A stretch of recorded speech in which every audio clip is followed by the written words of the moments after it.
ஹாய்ங்க, welcome to day 2 of question and answer. இன்றைக்கி நம்ம பார்க்க போகிறது what is importance of networking in business. நெட்வொர்க்கிங்கிறது ஒரு பிஸ்னஸ்க்கு பேக் போன்னே சொல்லலாம். ஒருத்தர்கிட்ட பேசுகிறதோ ஒருத்தர் நம்பர் கேட்குறதோ நெட்வொர்க்கிங் கிடையாது. தயவுசெய்து அதை பண்ணாதீங்க. ஒருத்தரோட மீனிங்ஃபுல்லான ரிலேஷன்ஷிப் பில்ட் பண்ணுறது தான் பிஸ்னஸ். அதில் ஸ்பெசிஃபிக்காக அவர்கிட்ட நம்ம எப்படி பழகிறோம், அந்த ஆப்பர்ச்சுனிட்டி எப்படி டேக் ஓவர் பண்ணுறோம், எதை பற்றி பேசுகிறோம், என்ன மாதிரியான கொஷின்ஸ் எடுத்து வைக்கிறோம், இது எல்லாமே நெட்வொர்க்கிங்கில் இம்பார்ட்டண்ட். எப்படி இன்னொருத்தரோட பேசுகிறது பழகிறது, இன்னொருத்தர் எப்படி இங்கே ஃபைன் பண்ணுறது, இது எல்லாமே நெட்வொர்க்கிங்கில் அடங்கும்.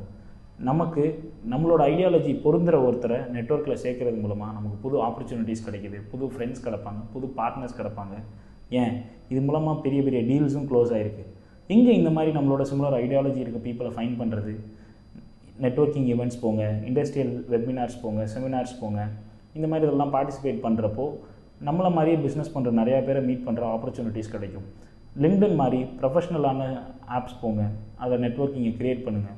இப்படி மீனிங்ஃபுல் கனெக்ஷனை பில்ட் பண்ணுறது மூலமாக உங்களுக்கு ஒரு ப்ராப்பரான நெட்வொர்க்கிங்கை மேக் பண்ண முடியும். ஸோ இந்த மாதிரியான நெட்வொர்க்கிங்கை யூஸ் பண்ணி உங்கள் பிஸ்னஸையும் ஈஸியாக க்ரோத் பண்ண முடியும். ஞாபகம் வச்சுக்கோங்க, வெறும் selling is not just a business. எப்பயுமே மீனிங்ஃபுல் கனெக்ஷன்ஸ் தான் பெட்டர் பிஸ்னஸ்க்கான பாத்வேயாக இருக்கும்.